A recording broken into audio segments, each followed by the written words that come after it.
Eu convido a vocês a acessar a página da nossa igreja no YouTube, né? O canal, na verdade, assinar lá o sininho, né? E acompanhar as mensagens que estão sendo ministradas aqui na igreja. Então, os 2 primeiros sermões estão lá. E hoje a gente vai para o nosso terceiro sermão em Oséias, capítulo 1. Vamos ler o texto do verso 6 até o verso 1 do capítulo 2. Vou estar fazendo a leitura e a gente ora ao Senhor para que Ele ilumine o nosso coração, a nossa mente, para que a gente entenda desse texto, daquilo que o Senhor se revela aqui no livro de Oséias. Então, o texto diz assim, Oséias capítulo 1, do verso 6 ao verso 1 do capítulo 2. E diz assim: Gomer engravidou novamente e deu à luz a uma filha. Então o Senhor disse a Oséias: dê-lhe o nome de Lo-ruama, pois não mais mostrarei amor para com a nação de Israel, não ao ponto de perdoá-la. Contudo, tratarei com amor a nação de Judá, e eu lhe concederei vitória, não pelo arco, pela espada ou por combate, nem por cavalos e cavaleiros, mas pelo Senhor, o seu Deus. Depois de desmamar Lo-ruama, Gomer teve outro filho. Então o Senhor disse: dê-lhe o nome de Lo-ami, pois vocês não são meu povo e eu não sou seu Deus. Contudo, os israelitas ainda serão como a areia da praia, que não se pode medir e nem contar. No lugar onde se dizia a eles: vocês não são meu povo, eles serão chamados filhos do Deus vivo. O povo de Judá e o povo de Israel serão reunidos e eles designarão para si um só líder e se levantarão da terra, pois será grande o dia de Jezreel. Chamem a seus irmãos, meu povo, e suas irmãs, minhas amadas. Vamos orar? Senhor Deus, Pai, eu te peço, Senhor, a sua leitura foi feita aqui na tua igreja, Senhor. E te pedimos para que o Senhor traga o teu Espírito, Senhor, aquele que tem o poder de abrir o nosso coração e os nossos olhos espirituais, Senhor. O meu desejo, Senhor, é que a gente saia daqui edificado, Senhor, porque a tua palavra produz isso em nossas vidas, Senhor. Uma vida mais semelhante com a do teu Filho Jesus Cristo. Que essa mensagem exorte o nosso coração, sirva de alerta e console o nosso coração. Essa é a minha oração que eu faço pela minha igreja e por mim, em nome de Cristo Jesus. Amém. Amém, meus irmãos? Então, o tema da mensagem de hoje vai ser o significado dos 3 filhos de Oséias.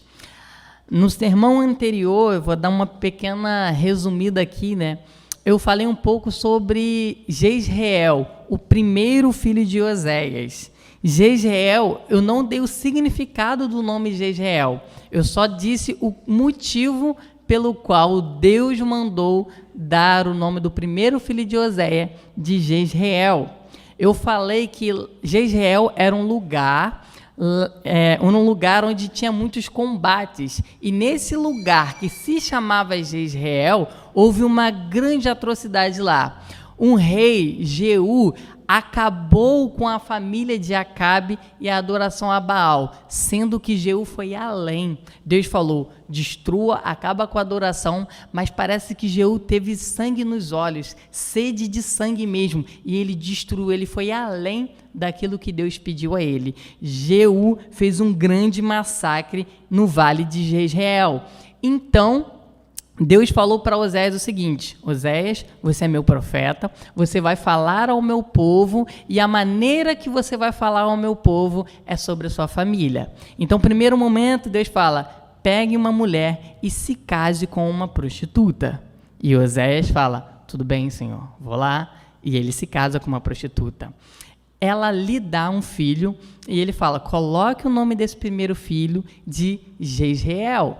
Então ele fala: Senhor, tudo bem. Eu falei que é um grande terror. Como assim? O teu filho vai se chamar Jezreel?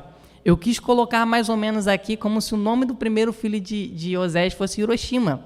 Então todo mundo que vê, qual é o seu nome?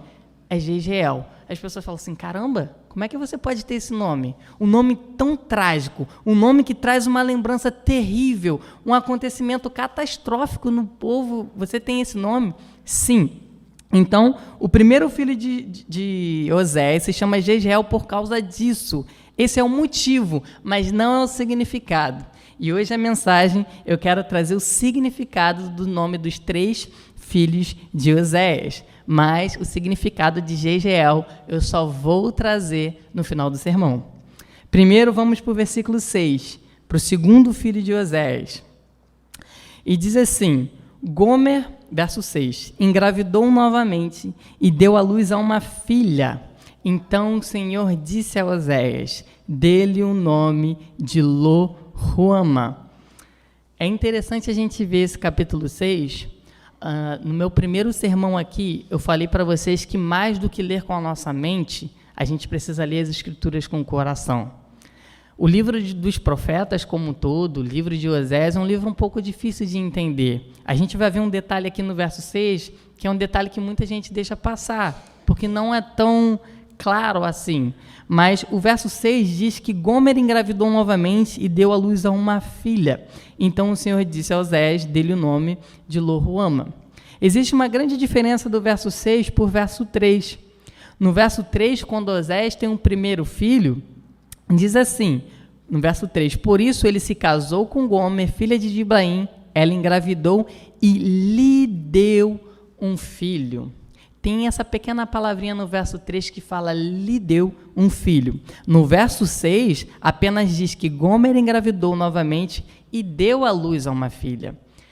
Os estudiosos do Antigo Testamento, da literatura hebraica, que entendem os originais, mostram que esse lê faz uma grande diferença. E a gente vai entender o porquê. Porque, provavelmente, as 2 próximas filhas de Oséias não são filhas dele, são filhas de sua esposa com outros homens.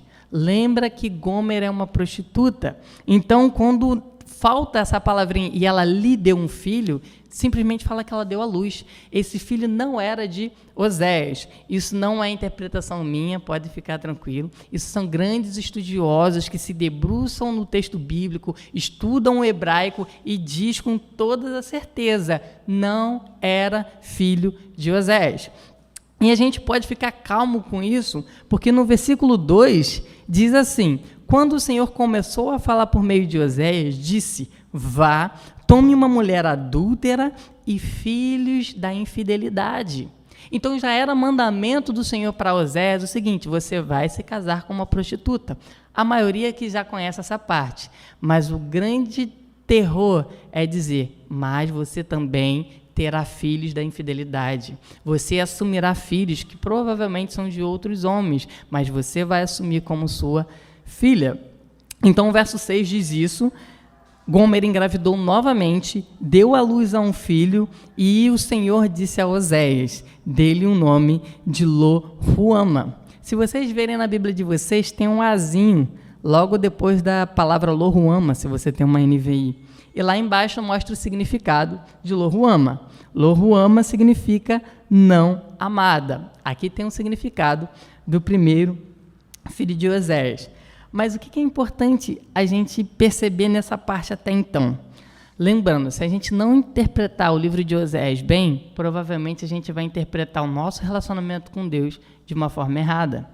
A gente tem a mania de pensar o seguinte, pô, Deus falou para Oséias, case-se com uma prostituta, assuma filho de outros homens, e na nossa cabeça ocidental, onde os relacionamentos são tão fluidos, né? A gente deve pensar, pô, Oséias deve ter obedecido a Deus assim, caramba, tá bom, vou me casar. E tá bom, eu tô casado, mas eu não amo ela, ela é uma prostituta, ela não dá ideia para mim, ela não dá atenção. Quando Deus fala para Oséias se casar com uma prostituta, ele não fala apenas seja obrigado a isso, mas Oséias se casa com ela e ama essa mulher. O mandamento do Senhor para Oséias é ame-a.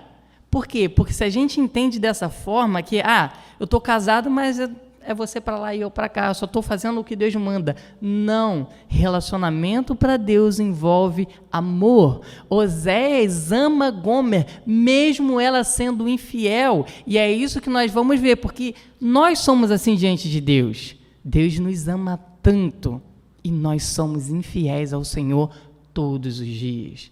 Todos os dias nós flertamos um pouco com o mundo, mas pela graça do Senhor, a gente fala, Senhor, perdoa. Senhor, me traz de volta. Fale de amor para mim, para que eu veja que o Senhor é o meu noivo, o Senhor é o meu esposo. E é por isso que a gente precisa entender o livro de Oséias dessa perspectiva. A gente não pode pensar que Oséias não está nem aí para Gomer, que Oséias não está nem aí para Lo-Ruama. É um filho de um outro relacionamento. Mas é meu filho, eu vou amar, eu vou cuidar. Mas o Senhor quer falar com o povo através da família de Oséias. E o primeiro filho dele se chama Lo-Ruama, que significa não amada. Parte B do verso 8, diz assim, dele o nome de Lo-Ruama, pois não mais mostrarei amor para com a nação de Israel, não a ponto de perdoá-la. Essa parte é tão importante, meus irmãos, que a gente precisa dar atenção ao amor, porque não ser amado, não pense que é uma coisa boa, não quando vem da parte de Deus, né? Deus, ele ama seu povo.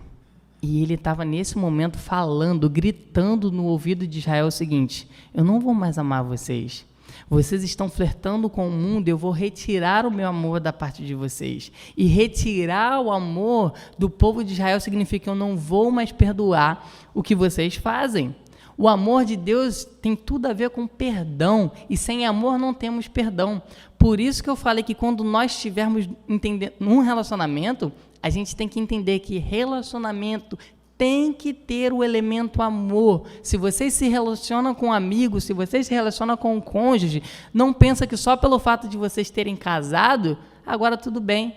Cada um vive do jeito que está. O importante é a gente estar junto, a gente só não precisa se separar, porque a gente fez esse compromisso, mas muitos esquecem de amar os seus próprios cônjuges. Muitos esquecem de amar o relacionamento que tem de filho para com o pai.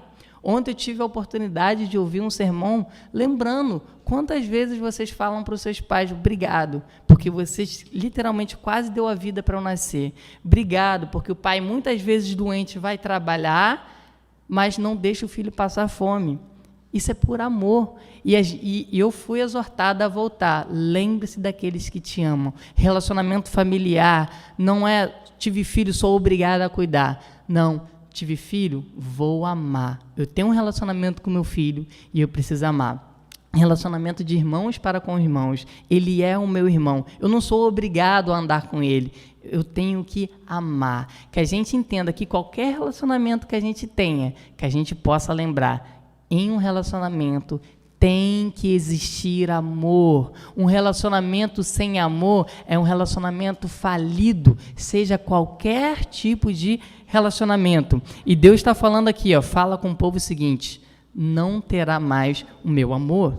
Imagine, gente, um relacionamento sem um amor. Isso não é um relacionamento bíblico. De aplicação, nesse verso 6, sobre a questão de não ter amor, eu queria falar sobre essas três categorias, né? Que nós temos o dever de amar aquele que temos um relacionamento, seja de filho com pai, irmão com irmão, marido com esposa. Se temos um relacionamento, nós temos esse dever de amar.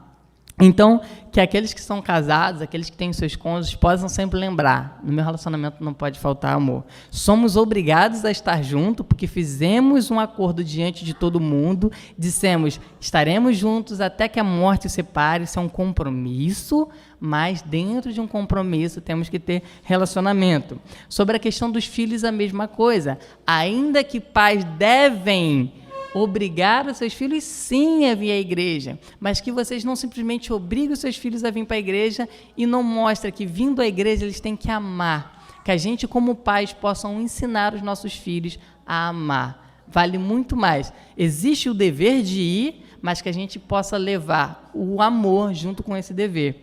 E a outra questão que, às vezes, a gente pode esquecer também é que nós sim somos obrigados a ler as Escrituras. É mandamento do Senhor que a gente leia a sua palavra, que a gente ouça a sua voz.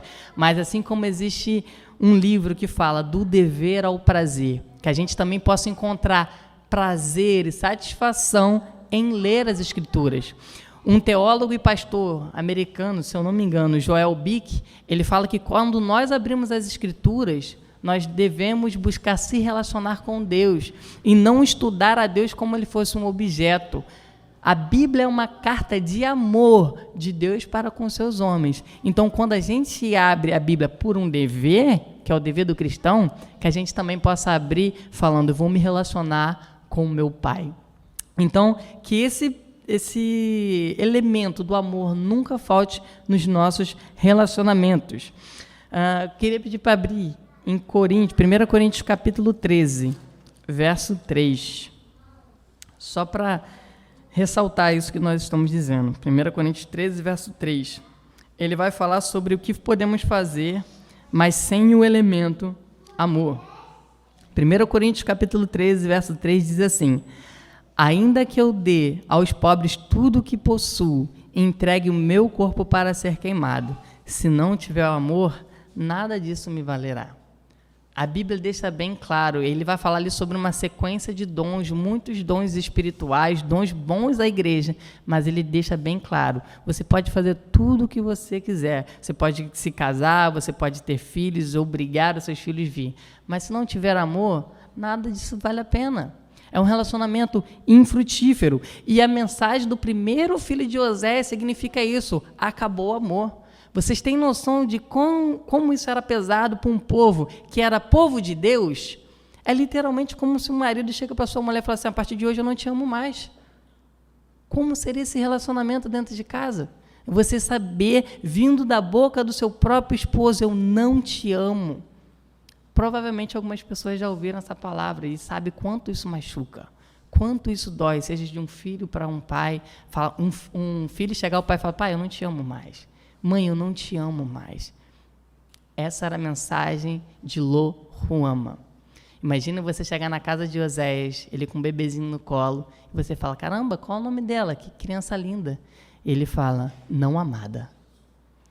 Vocês provavelmente vão se impactar e falar, que isso? E era assim que o povo se sentia. Como assim, não amada? Isso significa que Deus não está amando mais o seu povo, porque vocês estão o tempo todo traindo o seu Deus com outros deuses. Nos próximos sermões vamos falar sobre esse tipo de adultério, sobre o povo se entregando a outros deuses e como isso ofende a Deus. Mas esse não é a mensagem de hoje. A mensagem de hoje é falar que Deus estava anunciando ao seu povo. Temos um relacionamento, mas não temos mais amor. Acabou. Vamos dar continuidade ao texto? Verso 7. Contudo, tratarei com amor a nação de Judá, e eu lhe concederei vitória, não pelo arco, pela espada ou por combate, nem por cavalos e cavaleiros, mas pelo Senhor, o seu Deus. Esse verso 7 é interessante, porque no meu segundo sermão eu mostrei um mapa de como era dividido o reino de Israel. Na parte de cima, o reino do norte, era onde ficavam as 10 tribos de Israel, e na parte de baixo ficava 2 tribos de Israel, a de Judá e de Benjamim. E aqui, eu falei, né, que Oséias está pregando o reino do norte, o povo que está se entregando a outros deuses, fazendo uma bagunça no templo do Senhor. O reino do sul, por mais que não era numeroso, só tinha 2 tribos, ali estava Jerusalém. Era naquele lugar onde tinha a adoração correta, em Judá, em Jerusalém. Então, a mensagem é contra Israel. Israel, vocês são maior números, vocês têm o poder militar maior do que de Judá, vocês se garantem na força do seu próprio braço.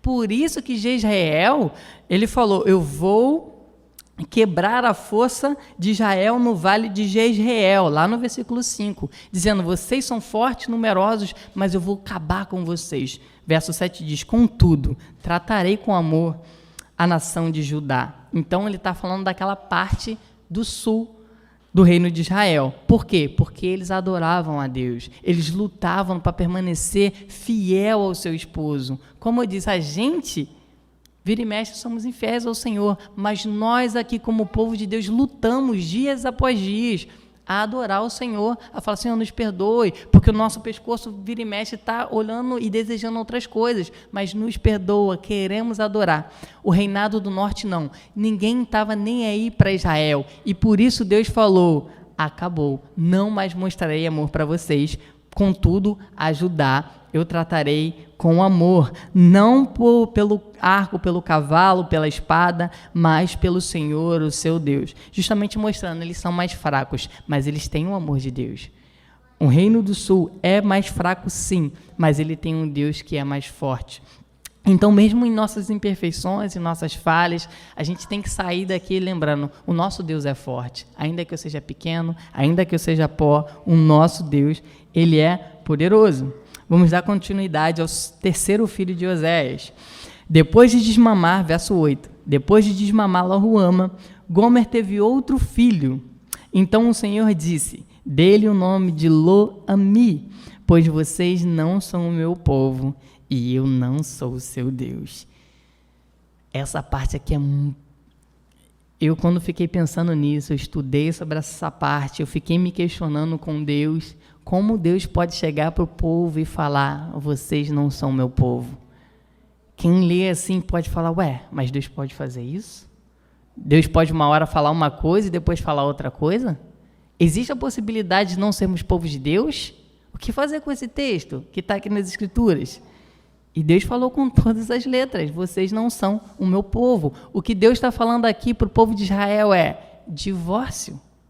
Acabou, não tenho mais relacionamento com vocês. Eu não te amava e agora, depois de desmamar, mesmo eu falando que eu não te amo mais, vocês continuaram a se prostituir e agora, depois de um tempo, vocês não se arrependeram. E o que eu digo para vocês é o seguinte, divórcio. Não são mais o meu povo. E a gente pode se assustar, como assim? Deus pode fazer isso? E sim, meus irmãos. Lembra que Oséias é um livro do Antigo Testamento, ele fica lá atrás, eles não tinham ainda toda a revelação daquilo que viria, e a gente chama isso da Antiga Aliança. Na Antiga Aliança, a promessa feita entre os homens e Deus era de dois lados. Deus fala, vocês serão o meu povo se guardarem, se fizerem isso, isso, isso. A partir do momento que vocês não fazem, Deus poderia fazer, acabou. Eu vou fazer outra pessoa ser o meu povo. Isso já aconteceu, não é algo novo.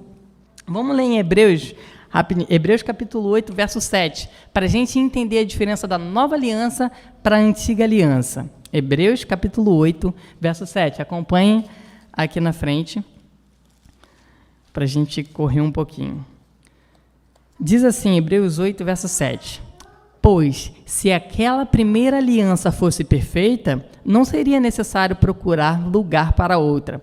Deus, porém, achou o povo em falta e disse, estão chegando os dias, declara o Senhor, quando farei uma nova aliança com a comunidade de Israel e com a comunidade de Judá.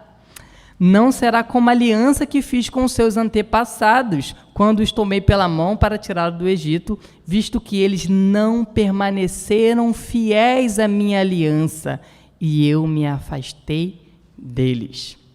Então, em Hebreus, no Novo Testamento, nós vemos uma grande diferença entre a antiga aliança e a nova aliança.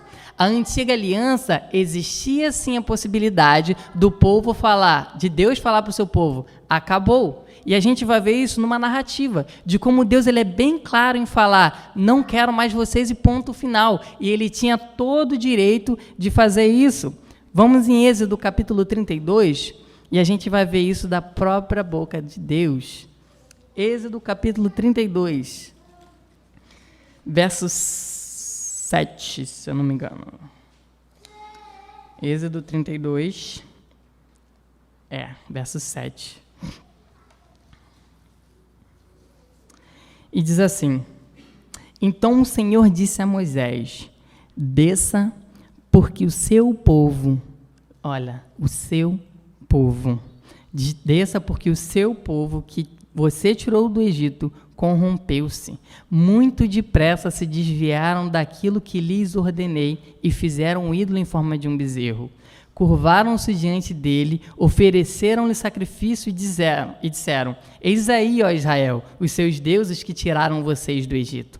Disse o Senhor a Moisés: Tenham visto que esse povo é um povo obstinado. Deixe-me agora, para que a minha ira se acenda contra eles e eu os destrua. Depois farei de você uma grande nação. Deus podia acabar com o povo dele, acabou. Eles foram infiéis, eu vou destruir todo mundo. Faço de Moisés o meu novo. Vou fazer a mesma aliança. Fala, Moisés, se você andar direitinho, cumprir, você será o meu povo. Se Moisés não fizesse, Deus poderia falar, acabou. Essa era a antiga aliança, existia essa cláusula. Isso era terrível. Vamos dar continuidade ao texto. Verso 11, em Êxodo 32, ainda.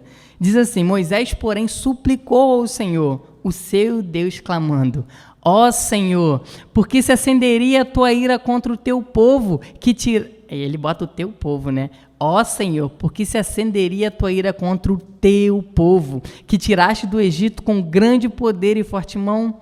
Porque diriam os egípcios: foi com intenção maligna que ele os libertou, para matá-los nos montes e bani-los da face da terra. Arrependa-te do fogo da tua ira, tem piedade e não tragas este mal sobre o teu povo. Lembra-te dos teus servos Abraão e Isaque, aos quais juraste por ti mesmo. Farei que os seus descendentes sejam tão numerosos como as estrelas do céu e lhes darei toda a terra que lhe prometi, que será a sua herança para sempre. E sucedeu que o Senhor arrependeu-se do mal que ameaçara trazer sobre o povo. Então, meus irmãos, a gente viu o que aconteceu aqui em Moisés, a gente vai continuar essa narrativa. No capítulo 32, verso 4, vou resumir porque a gente não tem tempo para ler tudo, né? Mas o que acontece? Deus se acende a ira dele, fala que vai destruir o povo, vai fazer de Moisés, mas Moisés intercede pelo povo. Senhor, é o teu povo.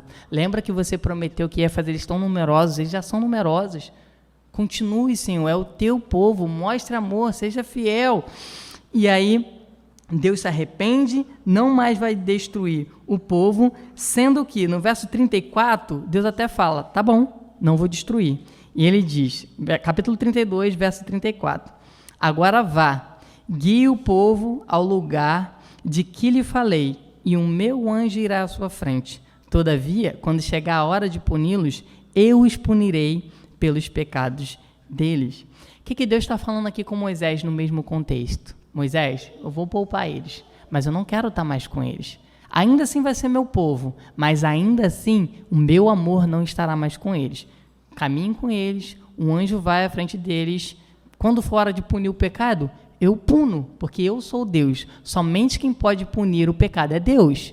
Eu falo assim, mas eu não quero me envolver com esse povo. Esse povo é um povo obstinado. Logo se desvia e eu vou destruir esse povo. Então vá com o anjo. Vá com o anjo, na hora de punir o pecado, eu vou. Mas Moisés entendia que relacionamento com Deus envolve amor.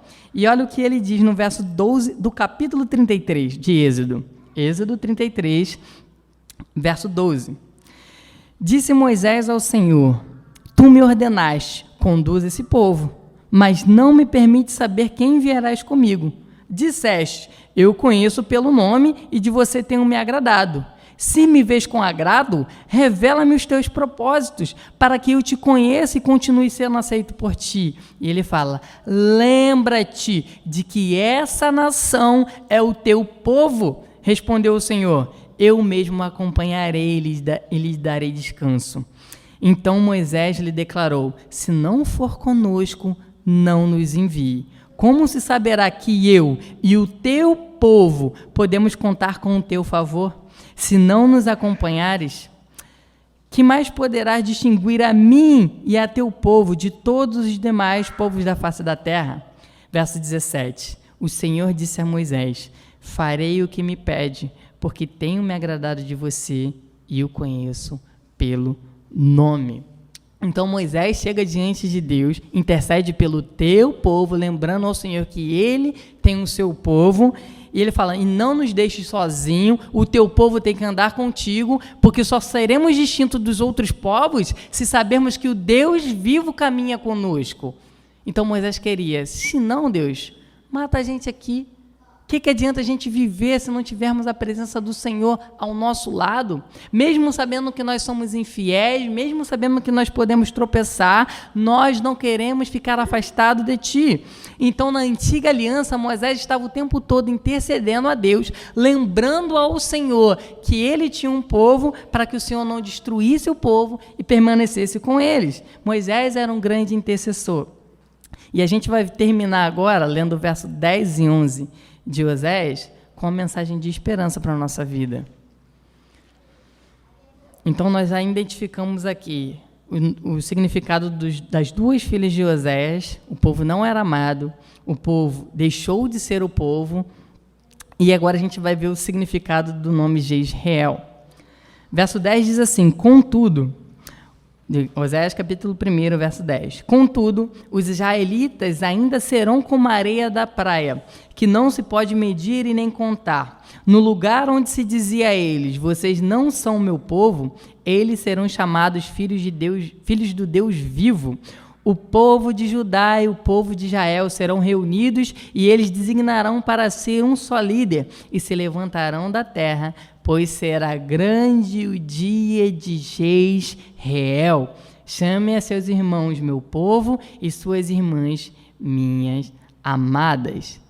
O significado do nome Jezreel é um nome extremamente maravilhoso. Significa semeado, aqueles que foram semeados. O primeiro filho de Oséias é uma mensagem dura de advertência, falando do jeito que aconteceu lá em Jezreel. Eu vou acabar com o reinado de Israel, porém, além desse alerta e dessa advertência, Deus está falando: mas eu semearei vocês. O segundo filho de Oséias se chama não amada. Não vou mais mostrar meu povo, justamente para eu poder dizimar esse povo.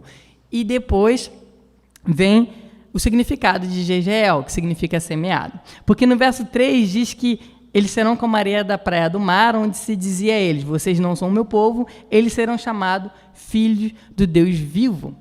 Moisés, na antiga aliança, o tempo todo estava falando com o Senhor: Senhor, lembra-te de que eles são teu povo. Senhor, por favor, eu clamo por eles. Moisés intercedia pelo seu povo. Moisés era um grande intercessor. Mas cadê Moisés aqui?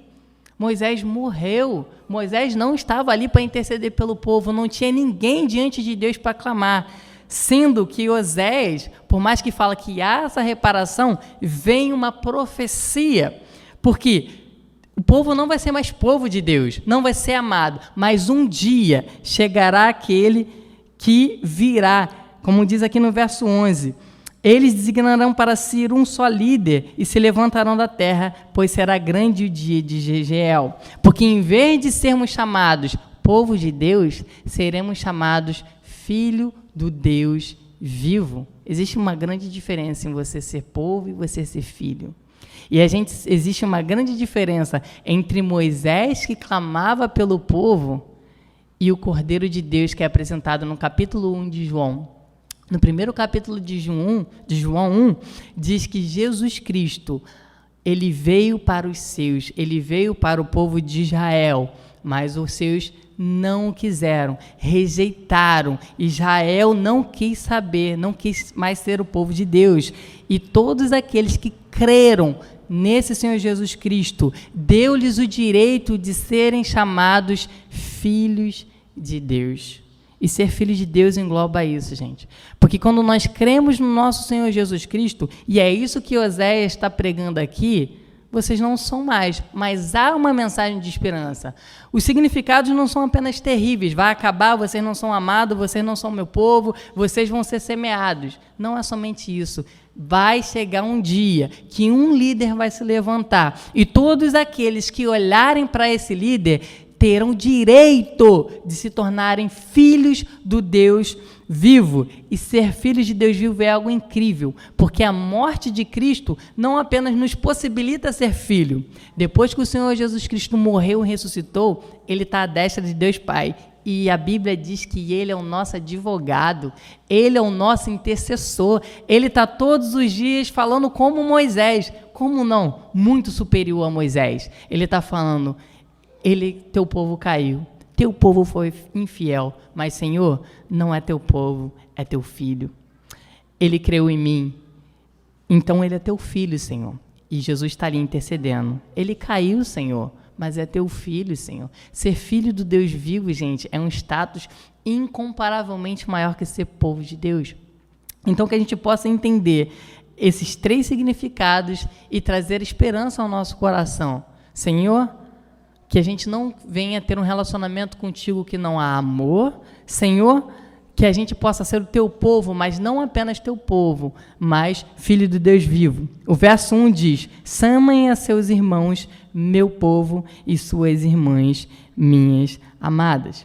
Então, essa mensagem que eu trago a vocês, meus irmãos, que a gente possa lembrar que a família de Osés, isso é muito importante. Esse capítulo 1 é como se fosse um resumo do que a gente vai estudar à frente. É um livro que é um poema, um grande poema de amor, que mostra como Deus se relaciona conosco, de que ainda que somos infiéis, ainda assim Ele permanece fiel a nós. Ainda que a gente se desvie de sua presença, Ele dá um jeito, uma aliança que era sempre quebrada. Em Jeremias, capítulo 33, se eu não me engano, diz que Ele fará uma nova aliança conosco e Ele colocará a lei dEle gravada no nosso coração, para que a gente nunca mais se desvie. A nova aliança ela é superior à antiga, porque não tem mais como quebrar. Num tempo que a gente seria chamado não meu povo, agora somos chamados povo de Deus, por conta daquilo que Cristo fez, da aliança que é inquebrável, e que a gente possa ter esperança nessa mensagem aqui. Amém? Vamos orar? Senhor Deus, queremos te agradecer, ó Pai, pelo 1º capítulo de Oséias, Senhor, onde vemos aqui, Senhor, o teu servo com algumas ordens difíceis de entender, Senhor. Se casar com uma mulher imoral, ter filhos de outro relacionamento, colocar o nome desses filhos de nome tão terrível, Senhor, de não ser amado por Ti, de não ser o seu povo, ó Deus, e de ser semeado por aí, ó Pai. Mas muito obrigado, Senhor, porque através dessa semeadura, de sermos lançados no chão, Senhor, sabemos, Senhor, que há possibilidade de crescimento, de gerar frutos, Senhor, e frutos para a Tua glória, Senhor. Que o Senhor segure em nossas mãos, Senhor, porque sabemos que se dependesse de nós, Senhor, nós já estaríamos aniquilados há muito tempo. Mas sabemos que pelo Teu Filho Jesus Cristo, que intercede por nós todos os dias, estamos de pé, Senhor. E somos gratos a Ti por isso. Cuida, Senhor, por favor, do nosso coração, para que ele não se desvie de Ti, ó Deus. Para que a gente não venha olhar e flertar com o mundo, Senhor. Mas que a gente possa entender que temos um amado, Senhor, que nos ama incondicionalmente, Senhor. Que a gente não venha abusar desse relacionamento, Senhor, e viver da nossa maneira, mas que a gente venha viver querendo Te agradar, ó Deus. Por favor, ó Deus, cuida do nosso coração, Senhor. Cuida da nossa mente, Senhor. É por graça que te fazemos essa oração em nome de Jesus. Amém. Amém.